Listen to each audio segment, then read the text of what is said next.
Super Mario 64 just celebrated its 30th anniversary, and just in time to celebrate, the Render96 team recently dropped its newest model pack release for Super Mario 64 CoopDX.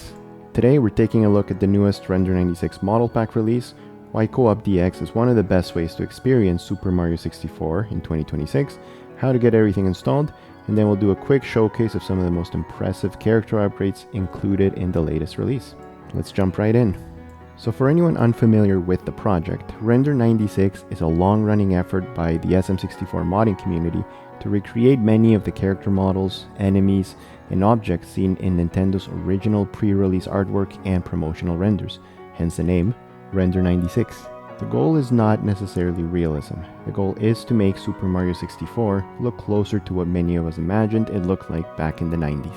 The end result is a version of Mario 64 that feels both nostalgic and surprisingly modern at the same time. Now, in terms of why we're using CoopDX instead of the standard PC port, the answer is simple. CoopDX has evolved into one of the most feature-rich versions of Super Mario 64 available today.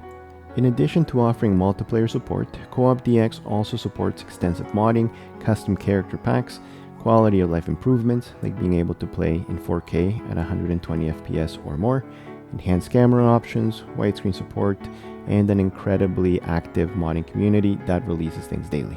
So you can play through the entire game with friends, you can explore custom levels or ROM hacks like Star Road 64, you can use dozens of community created character packs, and thanks to the built-in mod support, installing a lot of these mods is easier than ever.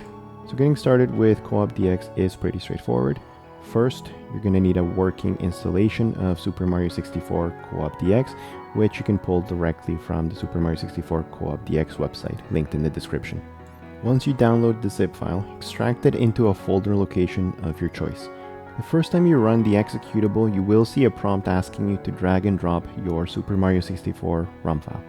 You will need to obtain that on your own, but once you do, and you drag and drop the file, it should commence the extraction of game assets into the main directory.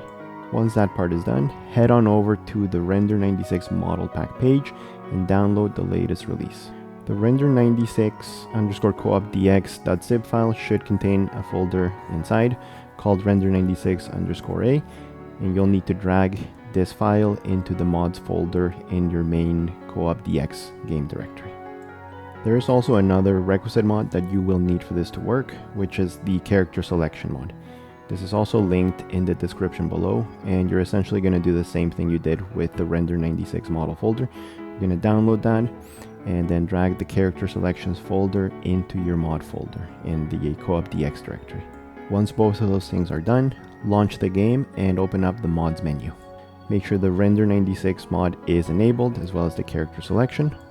And then you can use the DynoS menu or mods folder to enable any other mods of your choice.